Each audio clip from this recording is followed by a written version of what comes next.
Sir ஒரு doubt. சொல்லுங்க sir. இந்த கடையில வந்து யாருன்னா கடன் சொல்லிட்டு போயிருக்காங்களா? கடன் வந்து நிறைய இருக்கு சார். காலையில நான் லஞ்ச் ரெடி பண்றேன் குழந்தைங்களுக்குன்னா, குழந்தைங்களை எழுப்பி ரெடி பண்ணா இது ஒரு 5 நிமிஷம் நான் பாத்ரூம் போயிட்டு நீ அதுக்குள்ள ரெடி பண்ணுவாரு. நான் வர வரைக்கும் பாத்ரூம் தான் இருப்பாங்க. சரி, முதல்ல யாரு லவ் சொன்னீங்க? சொல்லுங்க கவிதா. என்கிட்ட சொல்ல, நானும் அவர்கிட்ட சொல்ல, எங்க அம்மா கிட்ட சொன்னாரு. நல்ல டைரக்டா தட்டு எடுத்து போய் நம்ம புடிங்க பொண்ணு கட்டி கொடுக்க கேட்கலாம். அண்ணா சொன்னாங்க கேட்டீங்களா? இல்லன்ட்டா அடுத்த ஆளை பார்க்கலாம் சார் கடந்து போலான்னு சொன்னேன் சார் நானு. நம்ம சொந்தக்காரங்க நம்ம கடை வச்சிருக்கோம்னா வரமாட்டாங்க. மூஞ்சி முகம் தெரியாதவங்க நம்ம வீடியோல பார்த்துட்டு நம்ம பிடிச்சி அவ்வளவு தூரத்துல இருந்து டிராவல் பண்ணி நமக்காக ஸ்பெண்ட் பண்ணி வந்திருக்காங்கன்னு நினைக்கும் போது அது பெரிய விஷயம் இல்லையா? டெல்லியில இருந்து வந்தவங்க லட்சு பாக்கிறதுக்காகவே வந்தாங்க. டிஃபன் கடை ஒரு காரணமா இருந்தாலுமே நம்ம லட்சு நான் மெயினா பாக்கணும். ஏன்னா இப்போ தெளிவா அதுக்கு எந்த குழந்தை பேசணும். எல்கேஜி தான் படிச்சுட்டு இருந்தாங்க அப்ப. அவங்க வந்து பொண்ணு தேர்ந்தது எனக்கு ஒரு லவர் வேணும் தேர்ந்த. எங்க வீட்டுக்கு ஒரு பொண்ணு வேணும். எங்க அம்மாவுக்கு வேலை செய்யறதுக்கு இட்லி கடையில வேலை செய்ய. இட்லி கடையில என்கிட்ட சொன்னீங்க. பட் நம்ம ஸ்டார்ட் பண்ணும்போது நிறைய பேர் கேட்டாங்க, என்னன்னா 2 குழந்தைய வச்சு நான் அவனா போன் எடுத்துட்டு எடுக்கிறானே, எது வராது, சரிப்பட்டு வராது, வேற வேலையை பாரு. எவ்வளவு நிறைய பேர் நல்லா சொன்னாங்க. ஹாய், இப்போ நம்ம எங்க வந்திருக்கோம்னா சோஷியல் மீடியாலேயே ட்ரெண்டிங் கப்புலா இருக்கிற கவி அண்ட் ஜெகன் இவங்களுடைய வீட்டுக்கு தான் வந்திருக்கோம். அது மட்டும் இல்லாம ஒரு சின்ன எக்ஸாம்பிள் ஒண்ணு சொல்லணும் அப்படின்னா, கையில ஒரு மொபைல் இருந்தா போதும், இந்த உலகத்தையே நம்ம ஆட்டி படிக்கலாம், இந்த உலகத்துக்கே நம்மள தெரியற மாதிரி ஆகலாம் அப்படின்றதுக்கு ஒரு மிகப்பெரிய எடுத்துக்காட்டா 2 பேரும் இருந்துகிட்டு இருக்காங்க. ஒரு சின்ன இட்லி கடையில ஆரம்பிச்சு இவங்க பழக்கம் காலேஜுக்கு சேர்த்து படிக்க வைக்கிற அளவுக்கு அவரு அந்த அளவுக்கான ஒரு டீப் லவ்வா இருந்திருக்கு. அவங்கள நம்ம இன்டர்வியூ எடுக்க போறோம். அவங்களுடைய லைஃப் ஸ்டைல் எப்படி இருந்திருக்கு, அவங்க இந்த அளவுக்கு எப்படி முன்னேறி வந்திருக்காங்க அப்படின்றத நம்ம அவங்க கிட்டே கேட்டு தெரிஞ்சுக்கலாம். வாங்க. பல சுவாரஸ்யமான தகவல்லாம் காத்திருக்கு, வாங்க போலாம். வணக்கம். வணக்கம். எப்படி இருக்கிறீங்க அக்கா? நல்லா இருக்கும். நீங்க? ரொம்ப நல்லா இருக்கும். லைஃப் எப்படி போயிட்டு இருக்கு? சூப்பரா போயிட்டு இருக்கு சார். நல்லா போயிட்டு இருக்கு. நல்லா. அவர் பேசும்போது நீங்க பேச மாட்டீங்க. 2 பேரும் பேசினா புரியாது இல்லையா? உங்ககிட்ட அந்த வழக்கமா இல்லாம இட்லி கடை போயிட்டு இருக்கு இல்லையா? ஆமா சார். இந்த கடை எந்த அளவுக்கு போயிட்டு இருக்கு உங்களுக்கு? அதுல வியாபாரம் எல்லாம் எப்படி போயிட்டு இருக்கு? நல்லா போயிட்டு இருக்கு சார். ரெகுலரா எப்படி போவோமோ அதே போலதான். அது அம்மா பாத்துக்கிறாங்க கம்ப்ளீட்டா. அதனால அம்மா. நீங்களும் அடிக்கடி ஹெல்ப் பண்றது சார் நம்ம எப்பவுமே ரெகுலரா ஹெல்ப் தான் சார். நம்ம அம்மா சார் இப்ப நம்ம மார்னிங் நீங்க கூட போய் ஹெல்ப் பண்ணி அம்மா அவங்க இண்டிவிஜுவலா பண்றதுனால அது வந்து நம்மளும் போயிட்டு டிஸ்டர்ப்லாம் இல்லை. நம்மளால முடிஞ்ச மேக்ஸிமம் ஹெல்ப் எதாவது கேட்டானாலும் வாங்கி வந்து கொடுக்கறதும் சரி, இவங்க மார்னிங் ஹெல்ப் பண்றதும் சரி, அது தனி பார்ட் ஆஃப் ஒரு ஜாப் போல முடிச்சுட்டு தான் நம்ம செகண்டரியா நம்ம. சார் ஒரு டவுட்டு. சொல்லுங்க சார். இந்த கடையில வந்து யாருன்னா கடன் சொல்லிட்டு போயிருக்காங்களா? கடன் வந்து நிறைய இருக்கு சார். இப்ப வீட்டு பக்கத்துல இருக்கிறவங்க எல்லாம் தெரிஞ்சவங்க ஊருக்காரங்கன்னும் போது அவங்க கிட்ட ரொம்ப அப்படியே கராரெல்லாம் நம்ம கொடுத்துதான் ஆகணும், கடன் அன்பி முறை அப்படிலாம் நம்ம எழுதி வைக்க முடியாது. அது 10ல் 1 அப்படிதான் சார் இருக்கும். அது எல்லா இடத்துலயுமே காமன் தான் அது. ஆனா அம்மா வந்து கொஞ்சம் வல்கரா தான் பேசுவாங்க.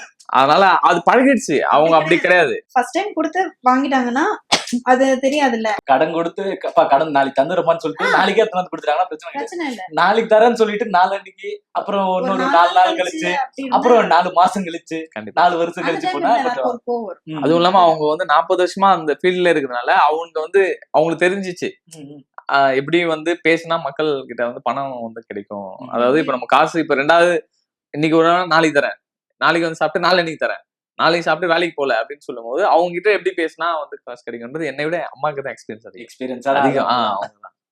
நீங்க வந்து ஆட்டுக்கல்ல மாவு அரைப்போன்ற மாதிரி இடையில சொல்லியிருந்தீங்க. இப்பவும் அதே தானா இல்ல கிரைண்டர் அது மாதிரி வந்துட்டீங்க? கிரைண்டர்ல தாங்க. கொரோனா பீரியட்ல மட்டும்தான் பவர் இல்ல. இப்ப இன்னைக்கே ஒரு 4 நாளா நம்ம வீட்டுல கரண்ட் இல்ல அப்படின்னா அதுல எங்களுக்கு வேற ஆப்ஷன்ஸ் இல்ல. கரண்ட் இல்லாத பட்சத்துல நம்ம அதுதான். இந்த ஆட்டுகள் ஆட்டும் போது நீங்க ஆட்ட அவரு தள்ளி விட இல்ல இவங்க ஆட்டுவாங்க, நான் வீடியோ எடுப்பேன் சார். ஆட்டுகள் ஆடுறது கஷ்டம்.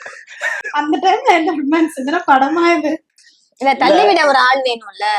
நானும் எங்க மாமியாருமே தள்ளி விட்டு ஆட்டிக்கோங்க, இவர் வரவே மாட்டாருங்க. நான் வீடியோ எடுப்பேன் சார். நானே வீடியோ எடுக்கிறேன். நல்ல ஜாப் சார். நல்லா எஸ்கேப் ஆயிருக்காங்க வேலையில இருந்து.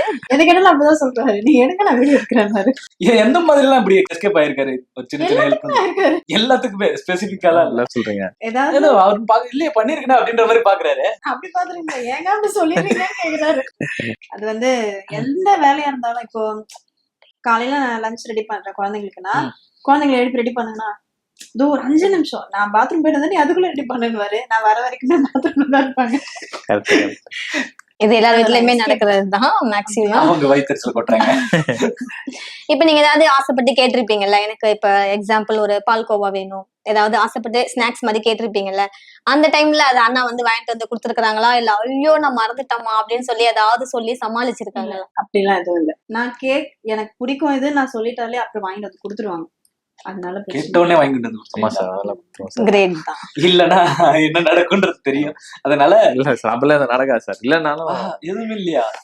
அக்கா பூ மறுநாள் மாதிரி வாங்கி கொடுத்துருவேன் சார். இன்னைக்கு இல்லைன்னா நாளைக்கு வாங்கி கொடுத்து இன்னைக்கு போறாங்க. இல்ல நாளைக்கு. இந்த மாதிரி புரிஞ்சுக்கிற மாதிரி இருந்தா அந்த அளவுக்கு. அண்டர்ஸ்டாண்டிங் தான் சாருங்க. சரி, முதல்ல யாரு லவ் சொன்னீங்க? சொல்லுங்க கவிதா.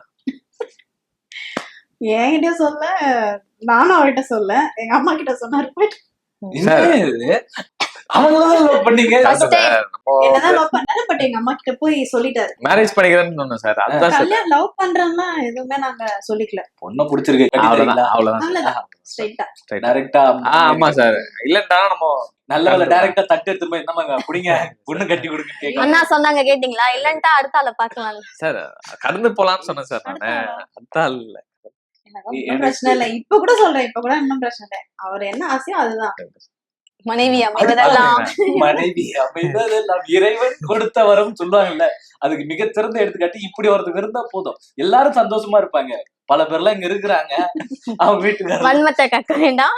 நம்ம வந்து இன்டர்வியூ எடுக்க வந்திருக்கோம். ஆபீஸ்ல வந்து புலம்புவார் சார், அந்த அளவுக்கு இருக்கும். ஆனா இப்படி ஒரு சந்தோஷமான இருக்கும். ஆக்சுவலா அக்கா வந்து பூ மாதிரி இருக்கிறதுனால அண்ணா வந்து நல்லா அழகா வந்து பாத்துக்கிறாங்க. அவங்க கேட்கறதுக்கு முன்னாடியே வந்து வாங்கி கொடுத்துறாங்க. அந்த பூவை தாங்குற காம்பா அண்ணன் இருக்காரு இல்லையா? கண்டிப்பா சார். உண்மைதானே? ஆமா சார். அது அவங்கதான் சொல்லணும். மரம் வளர்க்குறவங்க நினைக்கிறேன். நம்மள கலாய்ச்சிட்டாங்க கேப்ல. இப்ப நீங்க இட்லி கடை வச்சிருந்தப்ப ஸ்டார்டிங்ல ஒரு அந்த ஸ்டார்ட் பண்ண டைம்ல எத்தனை பேர் வந்து வாங்கிட்டு போவாங்க அப்ராக்சிமேட்டா? இல்ல ஒரு 10 பேர் வருவாங்க, 20 பேர் வருவாங்க, அந்த மாதிரி? அப்படிலாம் கணக்கு சொல்ல அதெல்லாம் முடியாது. ஆமா, அவங்க வந்து அம்மா அப்ப இருந்ததுக்கும் இப்ப இருந்ததுக்கும் உள்ள டிஃபரன்ஸ் அதுக்காக. நீங்க அப்ப வந்து ஒரு கிலோ நீங்க அரிசி போட்டு ஆட்டிருப்பீங்க. இப்ப நீங்க எவ்வளவு ஆட்டுறீங்க? எவ்வளவு பேர் இல்ல மேம், வர்றாங்க அந்த உங்க அந்த audience? டிஃபரன்ஸ்க்கு நாங்க போக மாட்டோம். அம்மா வந்து ரெகுலரா பெரிய ஒரு பாத்திரம் இருக்குன்னு வச்சுங்க, அது ஃபுல்லா மாவு. அதுதான் ஒரு நாளோட கணக்கு. அது வந்து காலியா எவ்ரிடே எவ்ரிடே மேக்ஸிமம் காலியா. நீங்க வீடியோ காலி தான் ஆயிடும். இப்ப பெரிய ஆர்டர் இன் பிட்வீன் உங்களுக்கு ஒரு பெரிய ஆர்டர் வருது 100 இட்லி அந்த அப்படி மாதிரி. வரும்போது தான் பிஃபோராவே நாங்க ரெண்டாவது எடுத்துருவோம். அது வந்து ஆர்டர் வேணும்ன்றவங்க முன்னாடியே வந்து சொல்லிட்டு போயிடுவாங்க. நாளைக்கு எங்களுக்கு இவ்வளவு இட்லி வேணும்னா அதுக்கேத்த எக்ஸ்ட்ரா அரிசியும் அவங்க போட்டுருவாங்க. இல்ல, நீங்க வீடியோஸ் போட்டதுக்கு அப்புறம், நீங்க ரெகுலரா போட்டதுக்கு அப்புறம் உங்களை பாத்துருக்கேன், அது பாத்துருக்கேன், நல்லா இருக்கு, அப்படி ஏதாச்சும் பாராட்டுகள் இட்லி கடையில தெரியாதவங்க வந்து சொல்றது? வெளியில இருந்து எல்லாம் வந்து சாப்பிட்டுருக்காங்க. டெல்லியில இருந்து அந்த மாதிரி வெளியூர்ல சேலம்ல இருந்து கூட அப்படி ஒரு மறக்க முடியாத ஒரு ஆள் அப்படின்னா யார் சொல்லுவீங்க நீங்க? டெல்லியும் சொல்லலாம். அதுக்கப்புறம் கோயம்புத்தூர்ல அவங்க வந்து முஸ்லிம் சார். அவங்க வந்து இங்க சென்னை வந்திருந்தாங்க. வந்துட்டு மதுரவாயில்ல அவங்க ரிலேஷன் வீட்டுக்கு வந்திருக்காங்க. ஆனா நமக்காக அங்கிருந்து இங்க பாக்கம் வந்து காலையில ஒரு வந்து சாப்பிட்டுட்டு பேசிட்டு, அக்கா நான் வீடியோல தான் பார்த்தேன், ரியலாவே இங்கதான் அந்த ஒரு ஃபீல். அப்ப நான் வந்து இட்லி இறக்கிட்டு இருந்தேன். ஐயோ நான் வந்து ஏதோ வீடியோக்காக நீங்க பண்றீங்கன்னு நினைச்சேன் அப்படின்னு சொன்னாங்க. இல்லைங்க, உண்மையிலேயே இதுதான். பேசி அது பாத்துட்டு எந்த அளவுக்கு உங்களுக்கு ஹாப்பினஸ் கொடுத்துச்சு? இப்ப இவ்வளவு தூரம் நம்ம இது பண்ணிட்டு இருக்கோம், சும்மா ஏதாவது பண்ணிட்டு இருக்கோம் நம்ம அப்படின்னு சொந்தக்காரங்களே நம்ம கடை வச்சிருக்கோம்னா வரமாட்டாங்க. மூஞ்சி முகம் தெரியாதவங்க நம்மள வீடியோல பாத்துட்டு நம்மள புடிச்சு அவ்வளவு தூரத்துல இருந்து டிராவல் பண்ணி நமக்காக ஸ்பெண்ட் பண்ணி வந்திருக்காங்கன்னு நினைக்கும் போது அது பெரிய விஷயம் இல்லையா? அது ரொம்ப சந்தோஷமா இப்ப இருக்கு. இங்க இருந்து வந்தவங்களா கூட ஓகே, டெல்லியில இருந்து ஒருத்தர் வந்திருக்காரு, இதுக்குன்னே வந்திருக்காரு அப்படின்னு இப்ப வந்தப்ப ஏதோ ஒரு இடத்துல ஃபேமிலியா வந்தாங்க. அது ஃபேமிலியா பெரிய விஷயம்தான். வந்திருக்காங்க. எந்த அளவுக்கு அது அந்த பிரமிப்பு எப்படி கொடுத்துச்சு உங்களுக்கு? என்னடா இப்படி அப்படின்னு சர்ப்ரைஸா இருந்தது.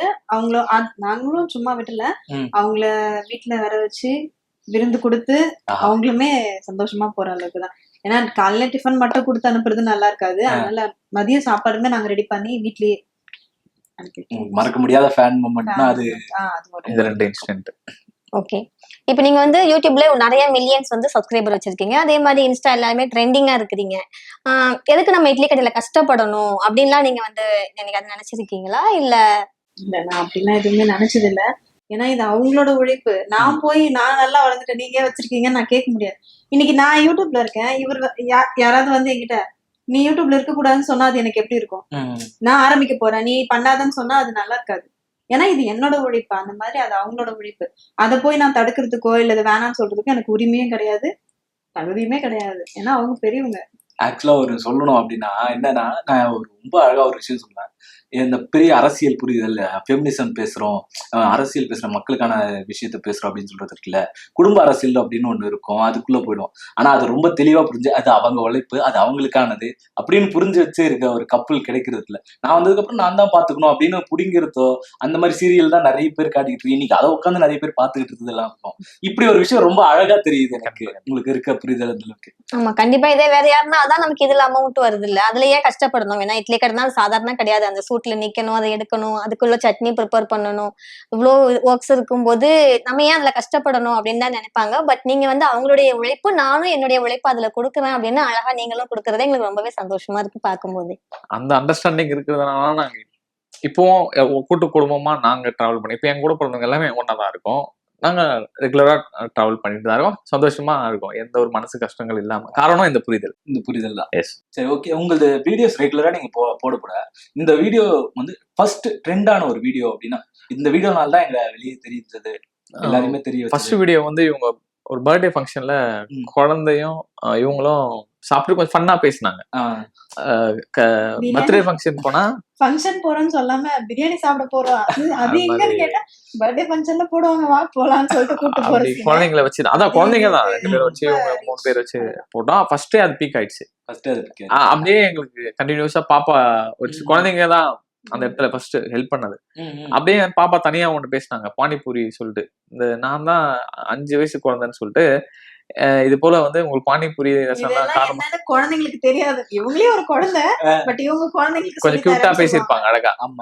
அது வந்து பயங்கர வைரல் ஆச்சு எல்லாத்துலயுமே. ஃபேன்ஸ் வந்து வந்துட்டாங்க, அப்படியே உள்ள வந்தாங்க. டெல்லில இருந்து வந்தவங்க லட்சு பாக்குறதுக்காகவே வந்தாங்க.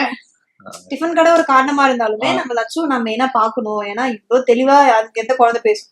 எல்கேஜி தான் படிச்சுட்டு இருந்தாங்க. அப்ப பாக்குறவங்க எல்லாருமே கேட்பாங்க, உங்க குழந்தை வந்து வீடியோல ரொம்ப பெரிய பசங்களா தெரியுறாங்க, நேர்ல வந்துட்டு என்ன இவ்வளவு குட்டியா இருக்காங்க அப்படின்னு கேட்பாங்க.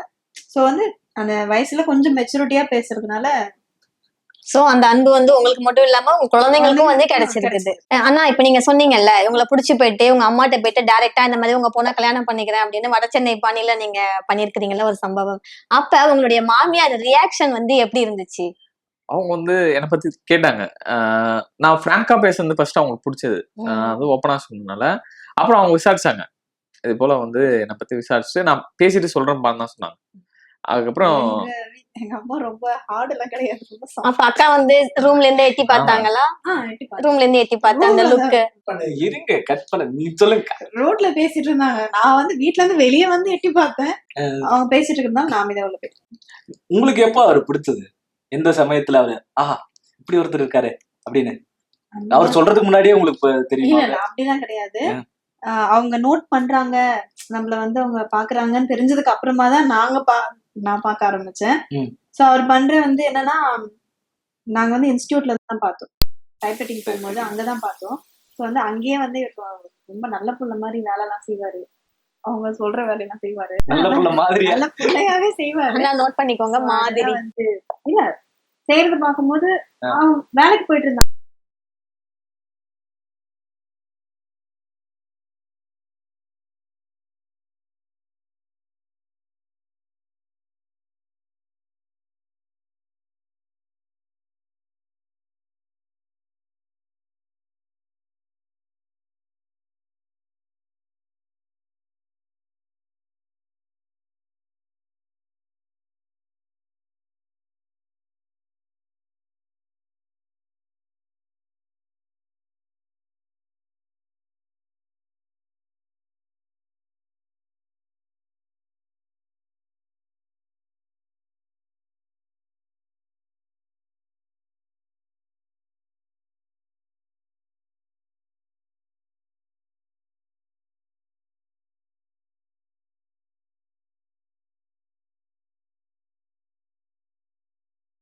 பார்த்த உடனே வந்து அப்படி சொல்லிட முடியாது சார், அது கொஞ்சம் டைம் எடுத்தது. ஃபர்ஸ்ட் ஆக்சுவலா நான் வந்து வீட்டுல வேலை செய்யறதெல்லாம் பார்த்தாங்க.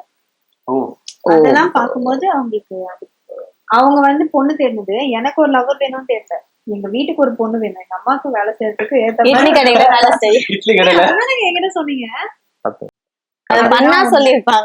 சொல்லுங்க. கரெக்ட் இல்ல சார், ஆக்சுவலி வந்து என்னன்னா சொல்லும் போதோ இல்ல வேற யார்கிட்ட சொல்லும் போது இந்த காரணம் நமக்கு சின்ன வயசுல அப்பா கிடையாது சார்.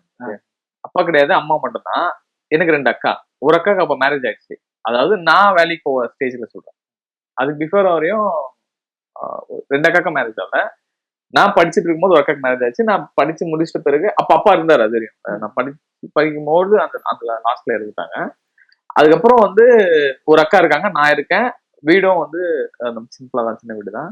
நான் வேலைக்கு போயிட்டு அப்ப நான் வந்து என்னோட அப்பா இல்லாத பையன் வந்து இப்ப எப்படின்னா நான் அப்பயே வந்து சில சூழ்நிலைகள் நான் பார்த்தேன். சொந்தக்காரோட ஃபேஸ் வேல்யூ பார்த்தேன். நமக்கு யாரெல்லாம் ஹெல்ப் பண்றாங்க. இப்ப நான் கீழே விழுந்துட்டேன்னும் போது என்னை யாரும் தூக்கி விட்டுறதுக்கு ஆள் கிடையாது. நானும் எவ்வளவோ ட்ரை பண்ணேன். யாருமே இல்ல, யாரும் வந்து நிப்பாங்க. அதெல்லாம் சும்மா சார் என்ன பொறுத்தவரை இந்த காலத்துல. எல்லாருமே இருக்காங்க. ஆனா அந்த நேரத்துல யாரும் எனக்கு உதவல. அப்ப நான் அந்த வயசுல நான் வந்து அப்ப சின்ன வயசு எனக்கு. ஆனா அந்த மெச்சூரிட்டி எனக்கு உள்ள வருது. காரணம் என்னோட சூழ்நிலை. சூழ்நிலை என்னை உருவாக்கி அப்புறம் நான் வந்து சம்பாதிக்கணும், ஏர்ன் பண்ணணும் போதுதான் நான் டைப்பிங்ன்றது அடிஷனலான ஒரு சோர்ஸ் தான். நான் எப்பவுமே பிஸியா வச்சுப்பேன் சார். நான் சென்னை மெட்ரோ ஹோட்டல்ல ஒர்க் பண்றேன். அது இல்லாம இன்னொருத்தர் எலக்ட்ரிக்கல் ஒர்க் நல்லா பண்ணுவேன். இன்னொருத்தருக்கு நான் வேலை செய்யறேன். அது இல்லாம இன்னொருத்தருக்கு சோலார் பிளான்ட் வேலை செய்யறேன். 3 பேர்கிட்ட வேலை செய்யறேன். மல்டி டாஸ்கிங்கா இருக்கு சார். அப்பயே நானு அக்கா மாதிரியே. அப்பயே ஒர்க் பண்ற பிஸியா. அக்கா நான் டெய்லரிங் மிஷின் பார்த்தேன். இட்லி கடையில ஒர்க் பண்றீங்க. வீடியோ கூட மல்டி அந்த மாதிரியான விஷயங்கள் தயங்கி சொயங்கி சொல்றீங்களா மல்டி மல்டி அப்படின்றீங்க. சொல்லலாமா? சொல்லலாம். வேலையா அப்படின்னு இல்ல அவங்க ஹார்ட் ஒர்க் சார். அவங்க ஜென்ரலா சொல்றேன், நான் சும்மா ஃபன்னுக்காக இல்ல. காலையில எழுந்து அம்மா கூட ஒர்க் பண்ணிட்டு இன் பிட்வீன்ல நம்ம பிரேக்ஃபாஸ்ட் செய்யணும், குழந்தைக்கு லஞ்ச் செய்யணும், அவங்களுக்கு ஸ்நாக்ஸ் ப்ரிப்பேர் பண்ணணும், அவங்களும் வந்து ரெடி பண்ணணும். அவங்கள அந்த டைமுக்குள்ள பஸ் வேன் வரதுக்குள்ளே இவங்க ரெடி பண்ணிட்டு அதுக்கப்புறம் அம்மா கூட திரும்ப கண்டினியூ பண்ணிட்டு அந்த சாமான்லாம் கழுவி வச்சுட்டு டிஃபன் அதுவே செட்டில் ஆகுது 11 ஆயிடும். அதுக்கப்புறம் தான் நம்ம யூடியூப் வேலை பத்தி யோசிக்கணும். அந்த யோசிச்சு 5 மணி வரைக்கும் தான். அதுக்கப்புறம் இவங்க வந்துருவாங்க நம்ம குழந்தைங்க. அவங்களுக்கு திரும்ப ட்ரெஸ் மாத்தி விட்டு அவங்களுக்கு ஏதாவது அடிஷ்னலா டியூஷனோ ஹோம் ஒர்க் எழுதிட்டோ பார்த்துட்டு அப்படியே பிஸி. இது எனக்கு பொறுத்தவரையும் பெரிய கஷ்டம். அதுக்கப்புறம் அது மேனேஜ் பண்ணணும். அம்மாக்கு பிடிச்ச அப்புறம் நைட்ல அவங்களுக்கு தனித்தனியா செய்யணும், டின்னர் செய்யணும், குழந்தைங்க ரெடி பண்ணணும், திரும்ப அது அப்படியே கண்டினியூ ஆகும். இது இல்லாம நடுவுல யூடியூப் நம்ம இப்போ 6 மில்லியன் கிட்ட இருக்கும் யூடியூப்ல மட்டும். அதுக்கு எவ்வளவு அப்ப பொட்டன்ஷியல் எவ்வளவு யோசிக்கணும். வாய்ஸ் ஓவர் கொடுக்கணும், பேசணும், அந்த சைட்ல பண்ணணும், வீடியோ எடுக்கணும், டக்குன்னு யோசிக்கணும் போது அந்த அதாவது ரன்னிங்ல தான் நம்ம நிறைய விஷயம் பிளான் எல்லாம் எதுவுமே கிடையாது. இப்ப கண்டென்ட்டா இருக்கட்டும் எதுவாக இருந்தாலும் ஆன் ஸ்கிரிப்ட் தான். ஆன் ஸ்பாட் தான் யோசிச்சு வச்சு ஸ்கிரிப்ட் எது வச்சு அதெல்லாம் கிடையவே கிடையாது. அப்படின்னா இல்ல, டைம் இல்ல நம்மளுக்கு, அவ்வளவுதான். இப்ப இன்னைக்கு பொறுத்து இப்பயே நம்ம யோசனை டைம் இல்ல, செஸ் கிளாஸ் பசங்க கூட்டு வரணும், அது மாதிரி கடந்து போயிடுது. டக்குன்னு இவங்க போயிட்டு அடுத்த வேலை துணி போடணும், நைட்லயே துணி போடுவாங்க. அவங்க நைட்ல துணி தான், நைட்லாம் துணி துவைக்கிறாங்க. காலையில இருந்து அம்மா கூட ஒர்க் பண்ண காலையில ரொம்ப பிஸியா போயிடுவாங்க. 11 மணி வரையுமே ஒண்ணுமே பண்ண முடியாது. மொத்தம் பிஸியா தான் இருக்கு. இந்த இடையில தூக்கம், சாப்பாடு இதெல்லாம் எப்போ போகும்? அது சார் பழகிடுச்சு சார். இப்ப இடையில செஸ்ன்னு சொல்லியிருந்தீங்க, பாப்பா கூட ஃபர்ஸ்ட் பிரைஸ் வாங்கியிருந்தாங்க. அப்போ உங்களுக்கு எப்படி? அப்பதான் நாங்களே வந்து ஒரு ரொம்ப ரொம்ப சந்தோஷப்பட்டோம். ஏன்னா அவ்வளவு பெரிய ஸ்கூல்ல எவ்வளவு பசங்க நல்லா பெரிய பெரிய பசங்க கூட நம்ம பாப்பா போயிட்டு 112 வரையும் 5th ஸ்டாண்டர்ட் படிக்கிற பசங்க வரை, பாப்பா 3rd ஸ்டாண்டர்ட் படிக்கிறாங்க. 5th ஸ்டாண்டர்ட் படிக்கிற பசங்க கூட பாப்பா விளையாடி இருக்காங்க. அதுல நம்ம பாப்பா தான் ஃபர்ஸ்ட். செகண்ட் பிரைஸே 4th ஸ்டாண்டர்ட் படிக்கிற பாப்பா தான். நம்ம பாப்பா 3rd ஸ்டாண்டர்ட் படிக்கிறாங்க. அப்போ அந்த ஒரு சந்தோஷம் வந்து எனக்கு நம்ம பாப்பாவே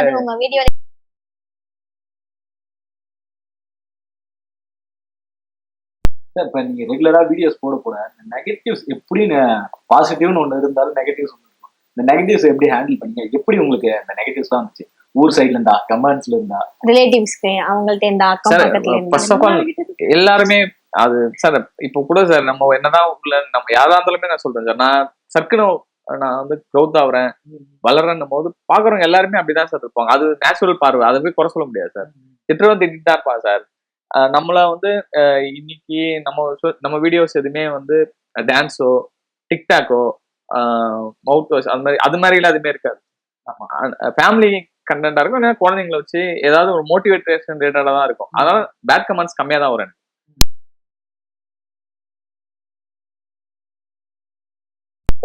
அதை தாண்டி இப்ப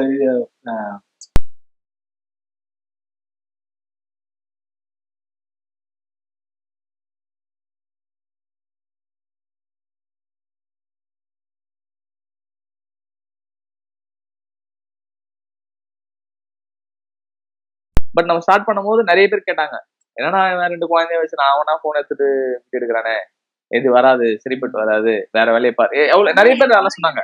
இதுவும் பண்ணிட்டு நல்லாவும் படிச்சுக்கிட்டு எல்லாத்துலயும் பெஸ்டா தான் இருக்காங்க. அதனால அவங்க பேசுறது எதுவுமே எல்லாமே குறைஞ்சிருச்சு. இப்ப வந்து உங்க மாமியாரே வந்து சப்போர்ட் பண்றாங்க நீங்க யூடியூப் சேனல் பண்ணுங்கன்ட்டு. ஏன்னா சில பேர் வந்து குழந்தைங்களை ஏமா போன்ல போட்டோ வச்சா கூட திருஷ்டி பட்டுடும் வைக்காத அப்படிம்பாங்க. அப்படி பட்சத்துல பயமே இவங்களுக்குமே இருந்துச்சு. நான் குழந்தைங்களை காட்டுறது எல்லாரும் ஒருத்தர் கண்ணு இருக்க மாதிரி ஒருத்தர் கண்ணு அது மாதிரி அவங்க வந்து பெரியவங்க அப்படிதான் இருப்பாங்க. சோ வந்து நாங்கதான் கொஞ்சம் கொஞ்சம் மைண்ட்ல போட்டோம், அதெல்லாம் ஒண்ணும் இல்ல.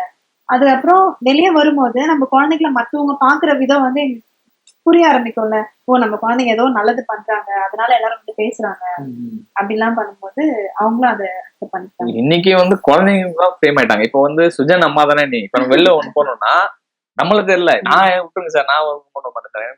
3 ஆர்டிஸ்ட், ஒண்ணு இவங்க உள்ள வருவேன், மத்தபடி இவங்க சுஜன் ஏதாச்சும் 3 பேர். இப்ப இந்த அப்படி இந்த வந்து யூடியூப், ஃபேஸ்புக், மோஜன் சேர்த்தீங்கன்னா ஒரு 9 to 10 மில்லியன் ஃபாலோவர்ஸ் இருக்கும் மொத்தமா சேர்த்தோம்னா. அவ்வளோத்துக்கான ஒரு ஃபாலோவர்ஸ் வருதுன்னா நான் இவங்க 3 பேரும் சேர்ந்துதான் அந்த. அப்போ ஒரு விதத்துக்கு நம்ம வெளில போகும்போது கரெக்டா நோட்டீஸ் பண்றாங்க. இவங்கள நோட்டீஸ் பண்ணாங்க, என்னையும் சுஜன் அப்பா தானே நீங்க, லட்சு அம்மா தானே நீங்க, டைரக்டா கேக்குறது. சோ அப்ப அந்த இடத்துல அவங்க வச்சுதான் நம்மளே கண்டுபிடிக்கிறாங்க. சின்ன வயசுல இப்ப அவர் பையன் தானே பாடி அப்படின்னு கேக்குற இடம் தாண்டி அம்மா தானே நீங்க இந்த வயசுல அதுதான், இந்த வயசுலயே அவங்களுக்கு அந்த அந்த குழந்தைங்க நமக்கு ஒரு பேர் எடுத்து கொடுக்குறாங்கல்ல சார், அது எனக்கு ரொம்ப